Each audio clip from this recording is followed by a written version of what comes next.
रहे हो। आप बताइए, अगर मशरिकी इलाके लातूर में पीने के पानी नहीं मिलता है, बारिश होती है तो पानी जमा हो जाता है, गंदगी के अंबार है, साफ सफाई का कोई इंतजाम नहीं है, और लातूर के मगरबी इलाके में ऐसा नजर आता है कि बिल्कुल ही साफ और पार्श इलाका है। ये नफरत की निशानी है, ये खुले खुली तासुब की निशानी है, क्योंकि यहां पर रहने वाला अल्पसंख्यक समाज मुसलमान है। तो इन जालिमों को मालूम, चाहे वो कांग्रेस के हों, चाहे बीजेपी के हो, एनसीपी के हो, इनको मालूम कि ये मुसलमान बस इनको इलेक्शन के वक्त इस्तेमाल करो, इनको डराओ, सेकुलरिज्म का उनसे वादा लो, और फिर हम जज्बात में आ जाते हैं। हम जज्बाती कौम हैं, यकीनन जज्बात रखना जरूरी है, और जिस इंसान में जज्बात नहीं वो तो जिंदा लाश है। मगर जज्बात का मतलब ये नहीं है कि हम अपने आप को कमजोर करके दूसरे को ताकतवर करें। जज्बात का सही इस्तेमाल यह होना चाहिए कि बराबरी की बात हो, हिस्सेदारी की बात हो। लातूर में इतना बड़ा शहर है और यहां पर मशरिकी इलाके में डेवलपमेंट का काम नहीं करवाया जाता। कांग्रेस पार्टी कितने बरसों से यहां पर सत्ता में रही।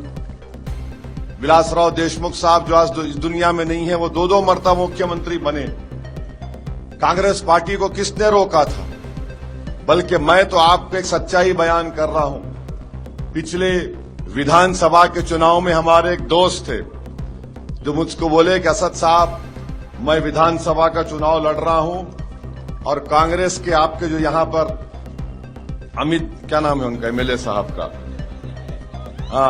वो और नाना पटोले साहब ने मुझसे कहा कि भाई तुम्हारे खिलाफ हम ये कैंडिडेट देंगे, तुम हमारी दूसरी जगह मदद कर दो। मैंने उससे कहा, मेरे भाई तू इनके दिल फरेब बातों में जा रहा है तो नुकसान उठाएगा, तू मर्द बन के इलेक्शन लड़ ले।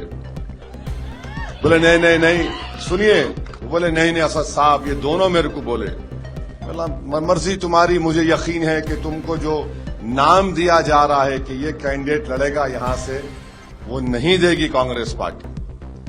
और जैसा 2 दिन थे नॉमिनेशन के, नाम बदल दिए, कमजोर को दे दिए, वो बेचारा इलेक्शन हार गया।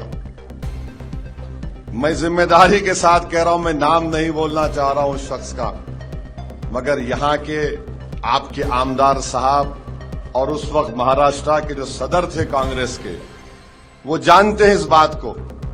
तो ये लोग याद रखिए, ये सिर्फ ताकत की जबान समझते हैं।